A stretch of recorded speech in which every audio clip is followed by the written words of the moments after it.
और किसी भी मंत्र में पल्लव के रूप में ओम को लगा देने से उसका फल अनंत गुना हो जाता है। कैसे कैसे लोग रहते हैं यार यहाँ पर।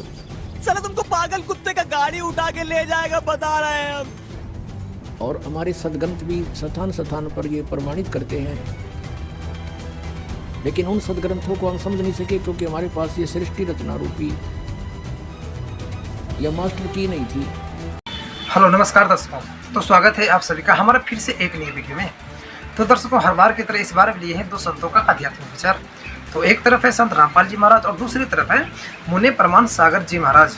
तो दर्शकों, आज का वीडियो बहुत महत्वपूर्ण होने वाला है क्योंकि आज की वीडियो में जानेंगे कि ओम नाम की उत्पत्ति कैसे हुई और ओम नाम से बड़ा क्या है। तो आज इसी उलझे प्रश्न को लेकर आप सभी के बीच में लाए हैं दो संतों का आध्यात्मिक विचार। तो जो भी भाई हमारे YouTube चैनल पर नए हैं तो वीडियो को लाइक और चैनल को सब्सक्राइब कर लीजिए। तो चलिए शुरू करते हैं आज के आध्यात्मिक ज्ञान चर्चा और पहले जान लेते हैं मुने परमान सागर जी महाराज के विचार। चरणों में मैं वंदन करता हूँ।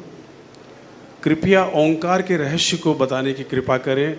सिख लोग एक ओंकार सत्य नाम कहते हैं, मुस्लिम आमीन कहते हैं, मंदिरों के घंटों में भी ओंकार समाया है। क्या ओंकार के सुमिरन जाप से आध्यात्मिक उन्नति संभव है? शरीर के मूलाधार से सहस्त्रार के केंद्रों पर इसका क्या प्रभाव पड़ता है तथा हमारे स्वास्थ्य का इससे क्या संबंध है? बहुत अच्छा सवाल आपने ओंकार से के संदर्भ में कहा है। ओंकार को प्रणवनाद कहा गया है, इसे अजपा जाप के रूप में भी कहा गया है। ओंकार की महिमा का अंदाज तो आप केवल इससे लगा सकते हैं जब हमारे यहाँ कहा जाता है ओकारम बिंदु संयुक्तम नित्यम ध्यायन्ति योगिनः कामदम मोक्षदम चैव ओंकाराय नमो नमः। ओकार जिसमें एक बिंदु लगा दे तो ओंकार बन जाता है। तो बिंदु से संयुक्त इस ओकार का योगीगण नित्य ध्यान करते हैं, जो कामना को भी पूरा करने वाला है और मोक्ष को भी प्रदान करने वाला है, जो कामद भी है और मोक्षद भी है, जो काम भी देता है और निष्काम भी बनाता है, वो ओम। ये ओम एक महान मंत्र है और किसी भी मंत्र में पल्लव के रूप में ओम को लगा देने से उसका फल अनंत गुना हो जाता है। ओंकार की बात अगर हम कहें तो ओम में 3 लोक समाहित है। अधोलोक का, ऊर्ध्वलोक का ऊ और मध्य लोक का म मिला लेने से अ उ म ओम होता है। समझ गए? ओम। जैन परंपरा में ओंकार को परमेष्ठी का प्रतीक बताया। हमारे 5 परमेष्ठी अरहंत, सिद्ध, आचार्य, उपाध्याय और साधु मुनि, इनकी प्रत्येक जैन नित्य वंदना करता है। ये उनके मूल आराध्य हैं। अरहंत का अ, सिद्ध अशरीरी होते उनका अ, आचार्य का आ, उपाध्याय का उ और मुनि का म मिलाने से ओम बनता है। बहुत सुंदर। जैन परंपरा के अनुसार हमारे तीर्थंकर भगवंतों की वाणी ओंकारमय है। भगवान जो उपदेश देते हैं वो ओंकार की ध्वनि में देते हैं। उनकी वाणी ध्वन्यात्मक होती है जिसकी व्याख्या उनके गणधर करते हैं। तो अगर इस दृष्टि से देखा जाए तो ओम संपूर्ण वांग्मय का मूल है। ओंकार में सारा वांग्मय समाहित है। और आपने मूलाधार से लेकर सहस्रार चक्र तक की बात की। तो जब हम बोलते हैं तो हमारे शब्द की यात्रा नाभि से होती है और नाभि से जब हमारी शब्द की यात्रा होती है तो उसमें सबसे पहले पश्यन्ति, परावाक, पश्यन्ति, वैखरी, 5 अवस्था होती। मैं भूल रहा हूँ। विशुद्धि चक्र। विशुद्धि चक्र नहीं, नाभि से जो शब्द की यात्रा शुरू हुई, जो हमारा मूल नाभि चक्र है, वहाँ से शब्द की यात्रा शुरू होती है जो ओंकारमय होती है। और यहाँ से जब मुख से खिरती है तो वैखरी होती है। तो परावाक, वैशंती, मध्यमा और वैखरी, ये 4 अवस्था। तो यहाँ से चालू हुई वो परावाक ध्वनि है जो ओंकार के मूल से अ से शुरू होती है। मध्यमा यहाँ आए तो ये पश्यन्ति हुई और यहाँ आए तो ये मध्यमा हुई और मुख से निकली तो वैखरी हुई। तो अ, यहाँ ऊ, यहाँ आके ओ और मुख में आने के बाद म और तब तक पूरे मस्तिष्क में ओम को गूंजाएं, तो कहते हैं ऐसे व्यक्ति जो नित्य ओंकार का इस प्रकार से अभ्यास करता है उसे वाक सिद्धि हो जाती है, वचन सिद्धि हो जाती है। तो अभी आप सुने मुने परमान सागर जी महाराज के विचार। तो चलिए अब देख लेते हैं शास्त्रों से प्रमाण सहित जगत गुरु तत्वदर्शी संत रामपाल जी महाराज के विचार। अपने आत्मा परमात्मा ने स्वयं आकर के अपना ज्ञान दिया और हमारे सदग्रंथ भी स्थान स्थान पर ये प्रमाणित करते हैं, लेकिन उन सदग्रंथों को हम समझ नहीं सके क्योंकि हमारे पास ये सृष्टि रचना रूपी या मास्टर की नहीं थी या मास्टर चाबी नहीं थी हमारे पास। ये सृष्टि रचना जो है पूरे अध्यात्म मार्ग को समझने की एक मास्टर की समझो, और जब तक ये नहीं समझ में आओगी इतने हम किसी सदग्रंथ को नहीं समझ सकते। अब जैसे गीता ज्ञानदाता कहता है कि मेरी उत्पत्ति को ये ऋषि और ये देवता ब्रह्मा विष्णु महेश ये नहीं जानते क्योंकि ये मुझसे उत्पन्न हुए। 10वें अध्याय के दूसरे श्लोक में गीता जी में कहा। तो इससे सिद्ध हो गया कि गीता ज्ञानदाता नासवान है, इसका जन्म मृत्यु होता है, ये ब्रह्म है। श्री कृष्ण जी में प्रवेश करके ब्रह्म बोल रहा है।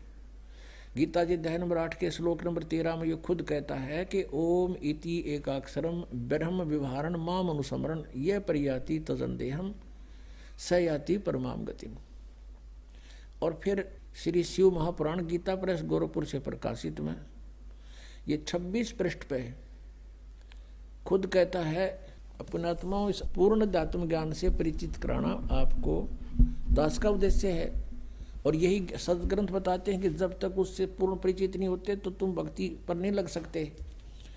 गीता जी अध्याय नंबर 2 के श्लोक नंबर 53 में कहा कि अर्जुन, जिस समय तेरी बुद्धि भिन्न भिन्न प्रकार के भ्रमित करने वाले वचनों से हटकर एक परमात्म तत्व के उस तत्व ज्ञान के ऊपर आश्रित हो जाएगी, यानी दृढ़ हो जाएगा, तब तो तू योग को प्राप्त होगा, तब तो तू भक्ति प्रारंभ करेगा, स्टार्ट होगी तेरी भक्ति। जब दृढ़ भक्त बनेगा तो आपको दृढ़ भक्त बनाने के लिए ये अध्यात्म ज्ञान, यो कृत्स्नम अध्यात्म यानी संपूर्ण अध्यात्म ज्ञान आपके रूबरू कराया जा रहा है।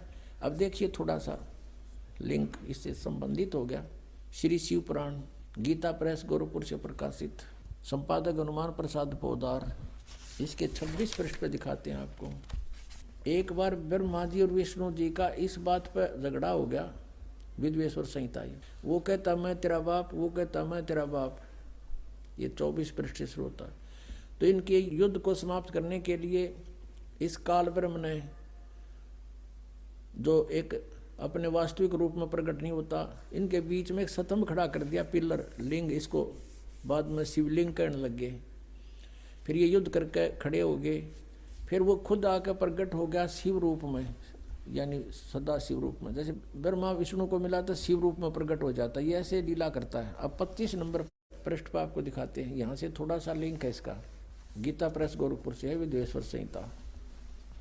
ब्रह्मा और विष्णु ने पूछा, प्रभु सृष्टि आदि 5 कृत्यों के लक्षण क्या हैं, ये हम दोनों को बताइए। शिव भगवान शिव बोले, ये काल प्रकट हो गया ब्रह्म शिव रूप में, इनको धोखा देने के लिए। मेरे कर्तव्यों को समझना अत्यंत गहन है, तथापि मैं कृपा पूर्वक तुम्हें उनके विषय में बता रहा हूँ, सुनो। आगे बताती हैं। ये 26 पृष्ठ है। ब्रह्मा और विष्णु को कहता है, ये काल ब्रह्म पुत्रों, तुम दोनों ने तपस्या करके प्रसन्न हुए मुझ परमेश्वर से। अब परमात्मा कहते हैं, ये ज्योत स्वरूपी का निरंजनमय ही करता भाई, ये अपने आप को परमेश्वर कह रहा है यहाँ पर। मुझ परमेश्वर से सृष्टि और सतिथि नामक 2 कृत प्राप्त किए हैं, ये दोनों तुम्हें बहुत प्रिय है। इसी प्रकार मेरी विभूति रूप स्वरूप, यानी मेरे जैसी शकल के रुद्र और महेश्वर मैं नहीं है ने 2 अन्य उत्तम कृत संहार और तिरोभाव मुझसे प्राप्त किए हैं, परंतु अनुग्रह नामक कृत कोई दूसरा नहीं प्राप्त कर सकता। आगे देखो, ऐसे सिद्ध हो गया कि यहाँ ये पुराण का वक्ता जो है, पुराण जो बोलने वाला है, ये ब्रह्मा विष्णु से और रुद्र और महेश से न्यारा है। ये ब्रह्म है, ये काल है। यहाँ देखिए ये क्या कहता है, इसी पृष्ठ हम 26 पढ़ रहे हैं, संक्षिप्त शिव पुराण विद्वेश्वर संहिता। ये देखो, मैंने पूर्व काल में अपने स्वरूप भूत मंत्र का उपदेश किया है, जो ओंकार के रूप में प्रसिद्ध है। वह मंगलकारी मंत्र है। सबसे पहले मेरे मुख से ओंकार यानी ओम प्रकट हुआ, जो मेरे रूप का बोध कराने वाला है। ओंकार वाचक है, मैं वाच्य हूँ। यह मंत्र मेरा स्वरूप ही है। प्रतिदिन ओंकार का निरंतर स्मरण करने से मेरा ही स्मरण होता है। मेरे उत्तरवर्ती मुख से आकार का, पश्चिम मुख से उकार का, दक्षिण मुख से मकार का और पूर्ववर्ती मुख से बिंदु का तथा मध्यवर्ती मुख से नाद का प्राकट्य हुआ। ये 5 हैं। एक तो पश्चिम वाले मुक्त हैं, एक तो उत्तर वाले मुक्त हैं, एक पश्चिम वाले मुक्त हैं, 2, 3 और 4 और 5वां बिंदु।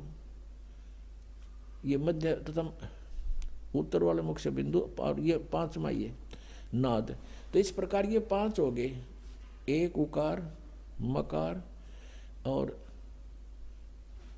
आकार, आकार, मकार, उकार और मकार और बिंदु और नाद, ये 5 हो गए। इस प्रकार 5 अवयवों से युक्त ओंकार का विस्तार हुआ। इन सभी अवयवों से एकीभूत होकर यह प्रणव ओम नामक एक अक्षर हो गया। और ये मेरा मंत्र है। ये कहता ये मेरा मंत्र है, ओम एक अक्षर। ये ब्रह्मा विष्णु महेश से अलग है। ये काल ब्रह्म बोल रहा है शिव रूप में खड़ा होकर के। इन्होंने ये नीचे लिखा है कि ओम नमः शिवाय, ये 5 अक्षर का मंत्र है। ये गलत लिखा है, मूल संस्कृत में कहीं नहीं है। अब हमने ये देखना कि ये जो ओंकार नाम जिसका ओम मंत्र है, ये ब्रह्म है, ये ब्रह्मा विष्णु महेश से अलग है। ये कृष्ण के अंदर प्रवेश करके श्री कृष्ण में बोल रहा है गीता जी को। ये यहाँ भी ये करा मेरा एक ओम मंत्र है। अब इससे ये स्पष्ट हो गया कि गीता जी का ज्ञान ये काल बोल रहा है और श्री कृष्ण में प्रवेश होकर बोल रहा है। और ये कह रहा है कि मेरा तो एक ओम अक्षर है, ओम इति एक अक्षरम ब्रह्म विवरण माम अनुसमरण यह प्रयाति तदंदेहम सयाति परमाम गतिम। मुझ ब्रह्म का एक ओम अक्षर है, एक अक्षर है, नथिंग एल्स। तो अभी आप सुने दोनों धर्मगुरुओं का आध्यात्मिक विचार। तो किसका ज्ञान सही था कमेंट में आप हमें जरूर बताइएगा। तो मिलते हैं अगले वीडियो में, जब तक के लिए धन्यवाद। और अगर तुम लोग नए हो तो सब्सक्राइब करो, वो जो लाल वाला बटन है उस पर फूट फेंक के मारो या फिर मोमबत्ती, मुझे नहीं पता, बस क्लिक हो जाना चाहिए। नहीं, सोचिए मत, सब्सक्राइब कीजिए।